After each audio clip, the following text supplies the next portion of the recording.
Karachi police security wing میں مبینہ corruption, اہلکاروں کی نجی شخصیات کو غیر قانونی سیکیورٹی فراہم کرنے کا معاملہ ہے۔ اینٹی کرپشن عدالت نے ایڈیشنل آئی جی کراچی سے رپورٹ طلب کرتے ہوئے انکوائری نامزد ڈی آئی جی کے بجائے دوسرے افسر سے کرانے کا حکم دے دیا ہے۔ مزید تفصیلات جانیں گے راشد خان کی اس رپورٹ میں۔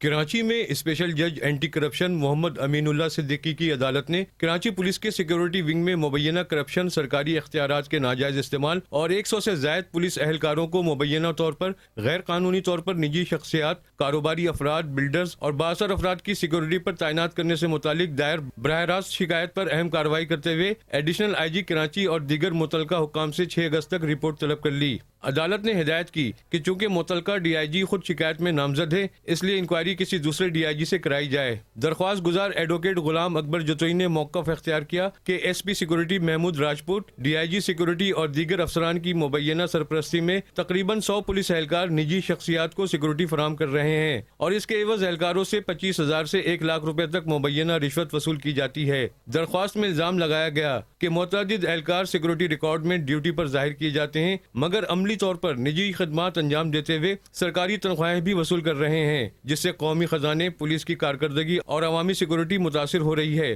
درخواست میں police constable Zahid, Usman, Sajjad Iqbal, Rizwan, Asif Rahim, A S I Afzal, A S I Nek Muhammad سمیت دیگر اہلکاروں کے نام بھی شامل کیے گئے ہیں۔ درخواست گزار کا کہنا تھا کہ اس معاملے پر پہلے D G anti corruption Sindh سے رجوع کیا گیا، تاہم کارروائی نہ ہونے پر عدالت سے رجوع کرنا پڑا۔ واضح رہے کہ یہ تمام الزامات درخواست گزار کی جانب سے عدالت میں عائد کیے گئے ہیں، جن پر متعلقہ حکام کا موقف ابھی سامنے آنا باقی ہے۔ کیمرہ مین حسنین کے ہمراہ راشد خان، 5 نیوز، کراچی۔